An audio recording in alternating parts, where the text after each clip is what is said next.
يا رجائي يا رجائي يا رجائي. بسم الله الرحمن الرحيم. الحمد لله رب العالمين، والصلاة والسلام على سيد الأنبياء والمرسلين وعلى آله وجميع أصحابه رضوان الله تعالى عليهم أجمعين.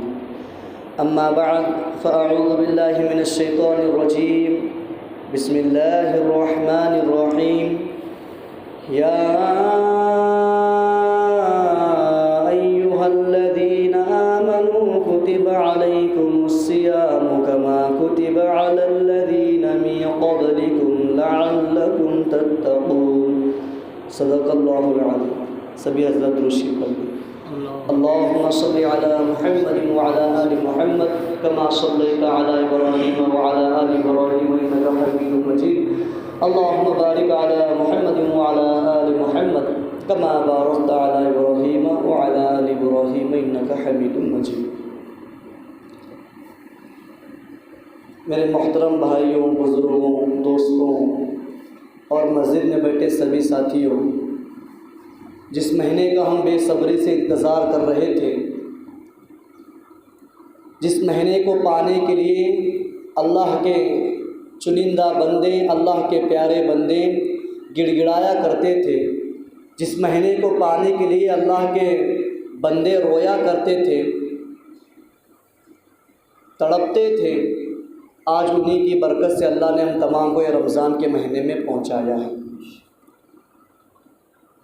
اللہ سے دعا کرے کہ اللہ ہم تمام کو رمضان کی صحیح ڈھنگ سے اور صحیح طریقے سے قدردانی کرنے کی توفیق عطا فرمائے، کیونکہ رمضان کا ایک ایک منٹ، ایک ایک لمحہ، ایک ایک سیکنڈ بہت ہی زیادہ قیمتی ہے، اور رمضان کے بے قدری سے اللہ ہماری حفاظت فرمائے.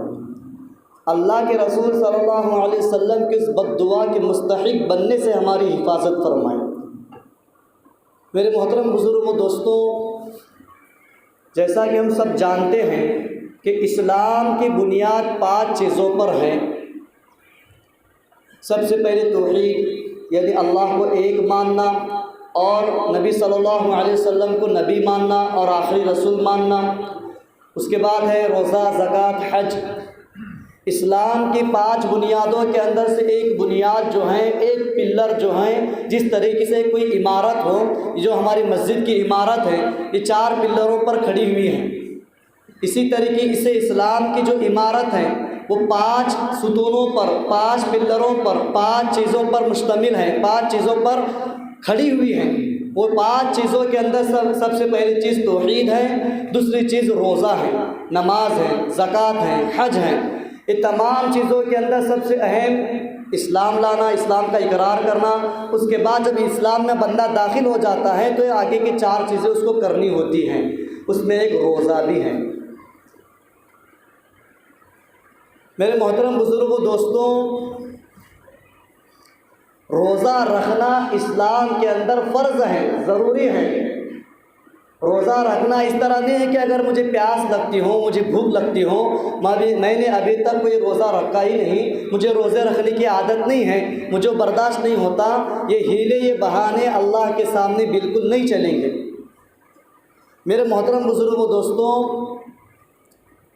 اللہ رب العزت نے قرآن مجید کے اندر جب روزے کا حکم دیا ہے تو کتنے پیارے الفاظ کے اندر اللہ رب العزت نے ہم تمام کو رجوع فرمایا ہے، ہم تمام سے مخاطب ہوا ہے، ہم تمام کو ارشاد دیا ہے. میرے محترم بزرگوں، دوستوں، جب کوئی بندہ کسی کو پکارتا ہے، کسی کو بلاتا ہے، کسی سے بات کرنا چاہتا ہے تو اس کے 2 طریقے ہوتے ہیں.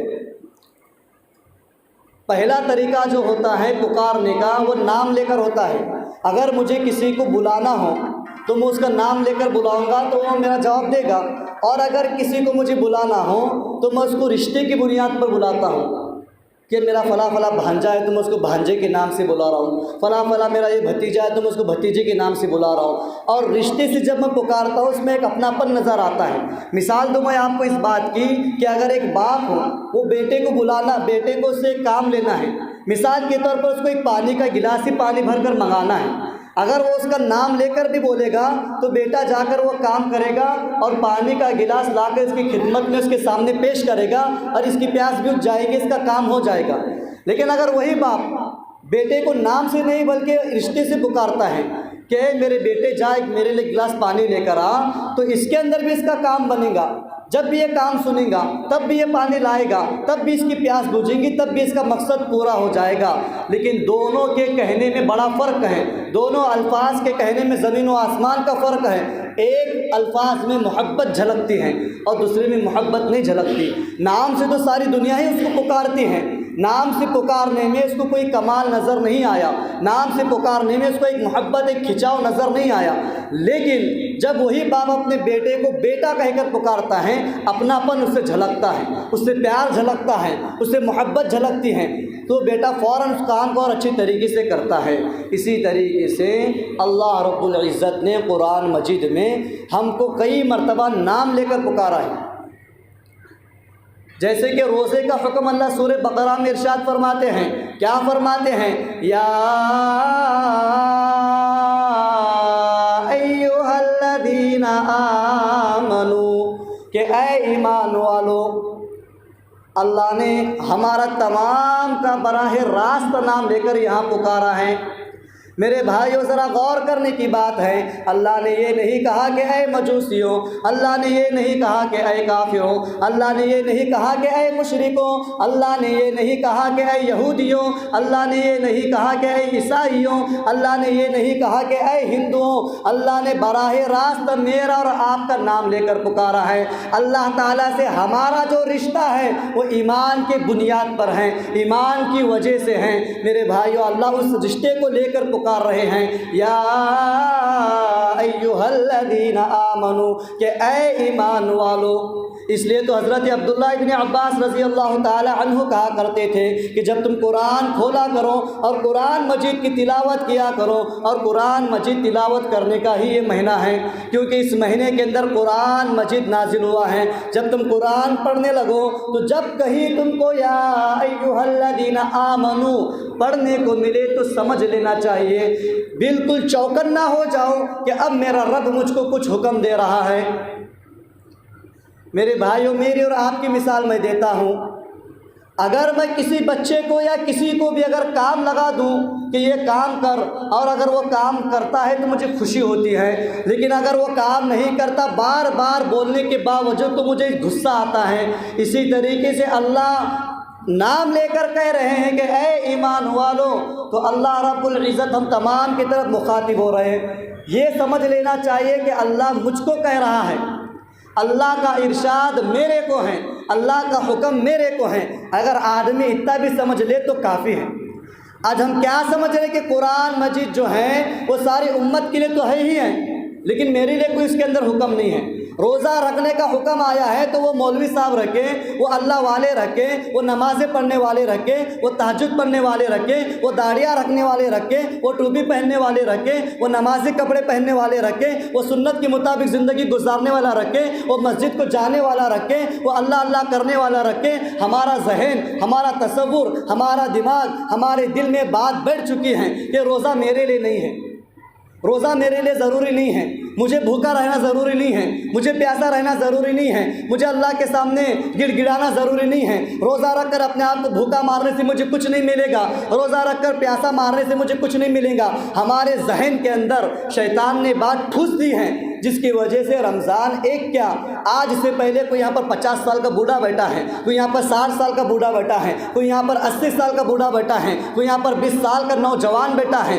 کوئی یہاں پر 25 سال کا ہٹا کھٹا نوجوان بیٹھا ہے۔ اس کی زندگی کے اندر بالغ ہونے سے 15 مرتبہ رمضان آ کر گزر گیا ہے، اس کی زندگی میں بالغ ہونے سے 20 رمضان گزر چکے ہیں، 25 مرتبہ رمضان گزر چکا ہے۔ جو 80 سال کا ہے اس کی زندگی میں تقریباً 65 رمضان گزر چکے ہیں۔ میرے بھائیوں بتاؤ تو صحیح کہ ہم نے کتنے رمضان کے روزے کو صحیح ڈھنگ سے رکھا، ہم نے کیا پورے رمضان کے روزے کو صحیح ڈھنگ سے رکھا، ہم نے کیا پورے رمضان کی تراویح صحیح ڈھنگ سے ادا کی، تو پتہ چلے گا کہ رمضان تو کئی گزر گئے ہیں، لیکن رمضان آیا، رمضان آتا رہا، رمضان آ کر چلا بھی گیا، لیکن میرے اندر کچھ بھی تبدیلی نہیں آئی، اور تبدیلی آ بھی نہیں سکتی، کیونکہ بندہ جب تک دل سے ارادہ نہیں کرے بدلنے کا تو اس کو کوئی بھی بدل نہیں سکتا۔ اور اگر انسان ارادہ کرے میں بدل جاؤں گا، میں اپنی زندگی تبدیل کروں گا، اب میں میری زندگی میری مرضی کے مطابق نہیں گزاروں گا، اب میں میری زندگی میری من مانی کے مطابق نہیں گزاروں گا، اب میں میری زندگی میری خواہشوں کے مطابق نہیں گزاروں گا، اب میں میری زندگی میرے جسم کے اعضاء کے مزے کے لیے نہیں گزاروں گا، تو بندہ کے لیے بدلنا آسان ہوتا ہے۔ اگر وہ ارادہ کرے کہ میں اب میری زندگی صرف اللہ کے حکموں کے مطابق گزاروں گا، اب میں میری زندگی رسول اللہ صلی اللہ علیہ وسلم کے تعلیمات کے مطابق گزاروں گا، اگر میں میری زندگی نبی کے طریقے کے مطابق سنت کے مطابق گزاروں گا، میں میری زندگی آخرت کی زندگی بنانے کے لیے گزاروں گا، میں میری زندگی قبر کی زندگی بنانے کے لیے سنوارنے کے لیے گزاروں گا، میں میری زندگی ہمیشہ رہنے والی زندگی کے لیے گزاروں گا، تو یاد رکھیے اس کے لیے بدلنا آسان ہے، اس کے لیے عبادتیں کرنا آسان ہے، اس کے لیے مسجدوں کو آنا آسان ہے، اس کے لیے نمازیں پڑھنا آسان ہے، اور اس کے لیے روزہ رکھنا بھی آسان ہے۔ تو اس لیے اللہ رب العزت فرماتے ہیں یا ایھا الذین آمنوا کتب علیکم الصیام کما کتب علی الذین من قبلکم لعلکم تتقون، کہ اے ایمان والو ہم نے تم پر روزے فرض کر دیے ہیں جیسا کہ تم سے پہلے کی امتوں پر فرض کر دیے تھے، تاکہ ہمارے ذہن میں سے بات نکل جائے کہ روزہ رکھ رہا ہوں تو میں اکیلا نہیں ہوں، مجھ سے پہلے جتنی امتیں، جتنی قومیں، جتنے لوگ، جتنے انبیاء گزرے ہیں، ان کے امتوں کے اندر، ان کے اندر کسی نہ کسی شکل کے اندر، صورت کے اندر روزہ موجود تھا۔ یہ کوئی نئی چیز نہیں ہے۔ جب کوئی کمپنی کوئی نمونے کے طور پر پروڈکٹ بناتی ہیں تو اب اس کے بعد اس کمپنی کو آنے والی تمام پروڈکٹ بنانا آسان ہوتا ہے، کیونکہ اس نے پہلا پروڈکٹ، پہلی چیز، پہلا نمونہ، پہلا جو بھی ہو وہ بنا لیا ہے۔ اب اس کو معلوم ہے کہ اس کے اندر یہ غلطی ہوئی تھی، یہ مسٹیک ہوئی تھی، یہ پروڈکٹ ایسا ہونا چاہیے، اس کا رنگ ایسا ہونا چاہیے، اس کی کوالٹی کے اندر اور اضافہ ہونا چاہیے، اس کی مضبوطی میں اور اضافہ ہونا چاہیے، اس کی خوبصورتی میں، اس کی پیکیجنگ کے اندر اور مزید اضافہ کیا جائے تو یہ اور اچھا بنے گا۔ تو اس کے لیے باقی کی چیزیں بنانا کمپنی کے لیے آسان ہوتا ہے۔ اسی طریقے سے ہمارے کو اللہ رب العزت نے قرآن میں جو حکم دیا ہے وہ صاف طور پر بتا دیا ہے کہ یہ پہلا نمونہ نہیں ہے، یہ پہلا پروڈکٹ نہیں ہے، یہ پہلی چیز نہیں ہے کہ اگر تو روزہ رکھ رہا ہے تو اس پر فخر محسوس مت کر کہ میں اکیلا ہوں، کیونکہ انسان کبھی کبھار کوئی نیا کام کرتا ہے، کوئی پہلا کام کرتا ہے تو اس پر فخر سے اپنا سینہ ٹھوکتا ہے کہ میرے علاوہ یہ کام آج تک کون نہیں کرے، دنیا کے اندر میں پہلا واحد اکیلا انسان ہوں جو یہ کام کیا۔ لیکن روزہ اللہ یہاں پر بتا رہے کہ تو اکیلا نہیں رکھ رہا ہے، ارے دھوپ کے اندر تو روزہ رکھ رہا ہے تو اس پر فخر محسوس مت کر، اللہ کا شکر ادا کر کے اللہ تجھ جیسے گنہگار کو موقع دے رہا ہے، کیونکہ روزے کا بدلہ اللہ خود تجھ کو دیں گے۔ تو میرے بھائیوں، بزرگوں، دوستوں، روزہ رکھنا ہم تمام پر ضروری ہیں، اور اللہ نے صاف طور پر میرا اور آپ کا نام لے کر پکارا ہے۔ اور اس سے پہلے بھی یہ بات میں کہہ چکا ہوں کہ تورات کے اندر جو بنی اسرائیل قوم تھی، اللہ رب العزت نے بنی اسرائیل کی قوم کو صرف ایک مرتبہ نام لے کر پکارا تھا۔ بنی اسرائیل قوم کون ہے؟ بنی اسرائیل ہم سے پہلے قوم گزری ہیں۔ حضرت یعقوب علیہ السلام جو نبی ہیں، ان کے 12 بیٹے تھے، وہ 12 بیٹوں سے جو 12 خاندان بنے اس کو بولتے بنی اسرائیل، اور ان کے اندر کئی انبیاء آئے، کئی نبی آئے، ان کے اندر کئی کتابیں بھی صحیفے اترے، اس میں سے ایک کتاب تورات تھی۔ آسمانی کتابیں 4 ہیں جو اللہ نے اتاری، اس میں سے ایک تورات ہے جو موسیٰ علیہ السلام پر نازل ہوئی۔ اللہ نے اس پوری تورات کے اندر، اس پوری کتاب کے اندر، اس پوری بک کے اندر ایک مرتبہ، صرف ایک مرتبہ بنی اسرائیل کا نام لے کر براہ راست ان سے اللہ نے مخاطب فرمایا تھا، تو وہ لوگ اس پر اتنا خوش ہوتے تھے، اتنا فخر محسوس کرتے تھے کہ اللہ نے ہمارا نام لیا ہے براہ راست، ہم اللہ کے چنندہ بندے ہیں، ہم اللہ کے بیٹے ہیں، یہاں تک وہ کہتے تھے۔ میرے بھائی، اب ذرا غور تو کرو، قرآن مجید اٹھا کر دیکھو تو صحیح کہ میرا اور آپ کا اللہ نے قرآن مجید میں 1 بار نہیں، 10 بار نہیں، 20 بار نہیں، 50 بار نہیں، 60 بار نہیں، 70 بار نہیں، ٹوٹل 89 89 مرتبہ نام لے کر کہہ رہے یا ایھا الذین آمنو، اے ایمان والو، اے ایمان والو، اے ایمان والو، اللہ بار بار اپنا نام لے کر، ہمارا نام لے کر یاد دلا رہے ہیں کہ ہم وہ لوگ ہیں جو اللہ کی ذات پر ایمان رکھتے ہیں، ہم وہ لوگ ہیں جو نبی صلی اللہ علیہ وسلم کو آخری نبی مانتے ہیں، ان کے طریقے پر جان نچھاور کرنے کو تیار ہیں، ہم وہ لوگ ہیں جو دنیا کی زندگی کو، آخرت کی زندگی کو دنیا کی زندگی پر ترجیح دیتے ہیں۔ ہم جانتے ہیں کہ میری زندگی اصل نہیں ہے، ہم یہ مانتے ہیں کہ میری دنیا کی آنکھ بند ہوگی تو میری اصل آخرت کی زندگی شروع ہوگی۔ یہ مجھ کو اور آپ کو حکم ہے۔ کیا حکم ہے؟ کتب علیکم الصیام، کہ روزہ رکھو کما کتب علی الذین من قبلکم لعلکم تتقون۔ کیوں رکھو روزہ؟ تاکہ تمہارے اندر تقوی پیدا ہو جائے۔ میرے محترم بزرگوں، دوستوں، کچھ چیزوں کا ثواب کچھ ٹائم کے بعد ملتا ہے۔ میں مثال دوں آپ کو اس بات کی، اگر میں آج روزہ رکھا ہوں تو مجھے آج کیا ثواب ملے گا؟ میرے بھائیو، ظاہراً تو روزے کے انوارات، روزے کے برکات اللہ مجھ کو عطا کریں گی اگر میں صحیح ڈھنگ سے روزہ رکھوں گا۔ میں روزے میں کسی کی غیبت، کسی کی چغلی، کسی کے جھوٹ، یا پھر کسی پر بہتان، یا پھر اپنے آنکھوں سے پکچر سے بچاؤں گا، اپنے کانوں کو گانے سے بچاؤں گا، اپنی زبان کو جھوٹ سے بچاؤں گا، غیبت سے بچاؤں گا، اپنے ہاتھوں کو گناہ سے بچاؤں گا، اپنے پیروں کو گناہوں کی طرف چلنے سے بچاؤں گا، اپنے ذہن کو گندی سوچ سے بچاؤں گا، تو میرے روزہ قبول ہو جائے گا۔ اس کے انوارات، اس کے برکات اللہ دنیا ہی میں اسی دن دکھا دیں گے۔ اس کا انوارات کا، اس کے برکات کا ظہور اس کی ذات پر اسی وقت ہوگا۔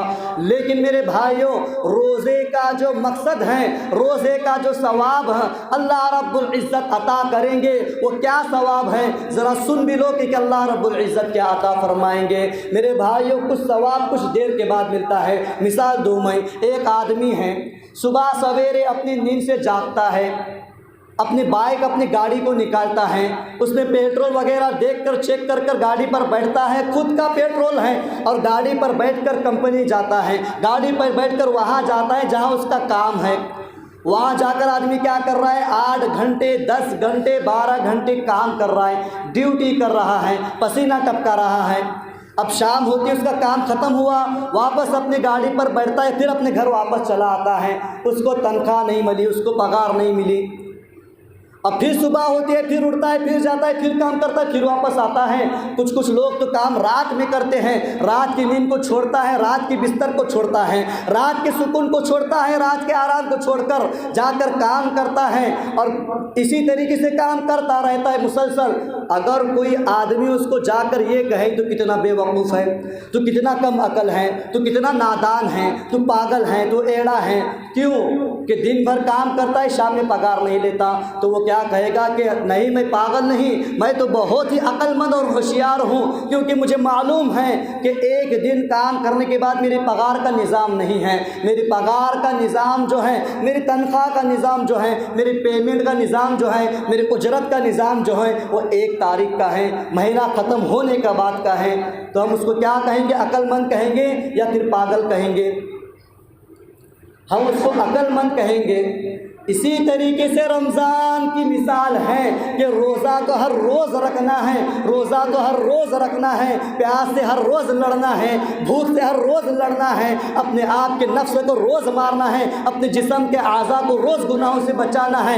اس کا انعام تمہیں جلد نہیں ملے گا، اس کا انعام اللہ رب العزت فرماتے ہیں کہ روزے کا بدلہ میں ہوں، یعنی جب دنیا کی آنکھ بند ہو جائے گی، جب میرے سامنے ملک الموت کھڑا ہوگا، میری دنیا سے میری روح، میری جسم سے میری روح نکل جائے گی، مرنے کے بعد جب اللہ کے سامنے میں کھڑا کیا جاؤں گا، اس وقت ایک دروازہ کھلے گا جس کا نام ریان ہے، وہ خاص روزے داروں کے لیے کھولا جائے گا۔ جنت کے 8 دروازوں میں سے وہ دروازہ میرے لیے کھلے گا، کہا جائے گا کہ اے میرے مسلمان بندو، اے میرے پیارے پیارے بندو، اے میرے ایمان والو بندو، اے میرے وہ بندو جو دھوپ دیکھا نہیں کرتے تھے، اے میرے وہ بندو جو کڑک دھوپ ہوا کرتی تھی، کام کے حالت میں ہوا کرتے تھے، مزدوری بھی کیا کرتے تھے، کھیتی باڑی بھی کیا کرتے تھے، لیکن روزہ نہیں چھوڑتے تھے۔ ارے میرا حکم جب آیا تو نے پیاس برداشت کی، میرا حکم جب آیا تو نے بھوک برداشت کی، میرا حکم آیا تو کام کرتا تھا، پسینہ تیرے جسم سے نکلتا تھا، لیکن تیرے ہاتھ میں وضو کا پانی آ جاتا تھا، تیرے فریج کے اندر ٹھنڈے ٹھنڈے مشروبات رکھے ہوئے تھے، تیرے گھر کے اندر ایک سے ایک لذیذ پکوان بنانے کی تیرے پاس پیسے اور طاقت تھی، لیکن تو نے کھانا پسند نہیں کیا، تو نے پینا پسند نہیں کیا۔ اللہ کہتا ہے کہ اے میرے بندو، چلو اس ریان نام کے دروازے کے سامنے، آج تمہارے سامنے وہ دروازہ کھولا جا رہا ہے۔ میرے بھائیوں، روزے داروں کے لیے وہ دروازہ کھلے گا اور تمام کے تمام روزے دار اس دروازے سے اندر داخل ہو جائیں گے۔ جیسے روزے دار ختم ہوں گے، دروازہ ہمیشہ کے لیے بند کیا جائے گا۔ یہ روزہ رکھنے کا ثواب ہے، یہ روزہ رکھنے کی فضیلت ہے۔ میرے محترم بزرگوں، دوستوں، اللہ رب العزت نے جب عبادتوں کو فرض کیا تو ڈائریکٹ پوری عبادت کے شرط کو اور پوری عبادت کو ایک ساتھ فرض نہیں کیا۔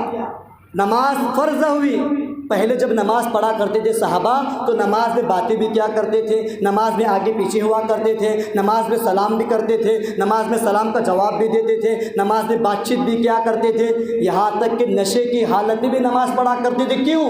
کیونکہ اس وقت ابھی شراب حرام نہیں ہوئی تھی، لیکن اللہ کا بعد میں حکم آیا، یا ایھا الذین آمنوا لا تقربوا الصلاۃ وانتم سکارا، کہ شراب کے نشے کی حالت میں مسجد میں مت آؤ، نماز مت پڑھو۔ اسی طریقے سے بعد میں حکم آتا گیا کہ نماز میں بات مت کرو، نماز میں سلام مت کرو، نماز میں جواب مت دو۔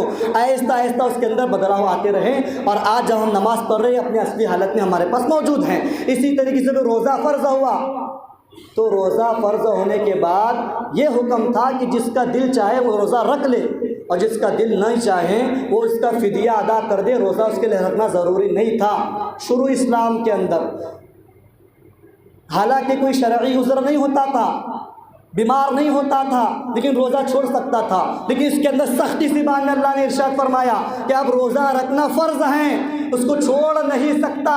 میرے بھائی، اب روزہ رکھنا ضروری ہے، اس کو ہم چھوڑ نہیں سکتے۔ کل قیامت کے میدان میں کیا جواب دیں گے؟ یہ دنیا کی پیاس، یہ دنیا کی بھوک کو تم برداشت نہیں کر سکتے، کیا تم اس کے لیے تیار ہو کہ قبر کی پیاس کو برداشت کرو گے؟ کیا تم اس کے لیے تیار ہو کہ قیامت کے دن جب سورج قریب ہوگا کیا تم اس پیاس کو برداشت کر سکو گے؟ ارے میرے بھائیو، بتاؤ تو صحیح، جب جہنم کے کھڈے میں تم کو ڈالا جائے گا، وہ جہنم کی آگ کے بارے میں سنتے ہیں نہیں سنتے ہیں؟ کتنی خطرناک آگ ہے، بتاؤ تو صحیح کہ اس آگ کے اندر جانے کے بعد وہاں کی پیاس برداشت کر سکو گے؟ نہیں برداشت کر سکتے۔ یہاں کی پیاس آدمی برداشت کر سکتا ہے، یہاں کی بھوک آدمی برداشت کر سکتا ہے، یہاں اپنے پیٹ کو مار سکتا ہے، یہاں اپنے آپ کو بھوکا رکھ سکتا ہے، لیکن اس وقت نہیں رکھ سکتا۔ اس لیے آج ہی بھوکا رہ لو، آج ہی پیاسا رہ لو، آج ہی روزہ رکھ لو، آج ہی 30 کے 30، 29 کے 29 جتنے روزے اللہ نے تمام پر فرض کے رکھ لو، تاکہ اللہ قیامت کی پیاس سے بچائے، تاکہ اللہ قیامت کے دن کی آگ تمام پیاس سے ہم کو بچائے، بھوک سے ہم کو بچائے۔ میرے بھائیو، اس لیے روزہ رکھنا ضروری ہے۔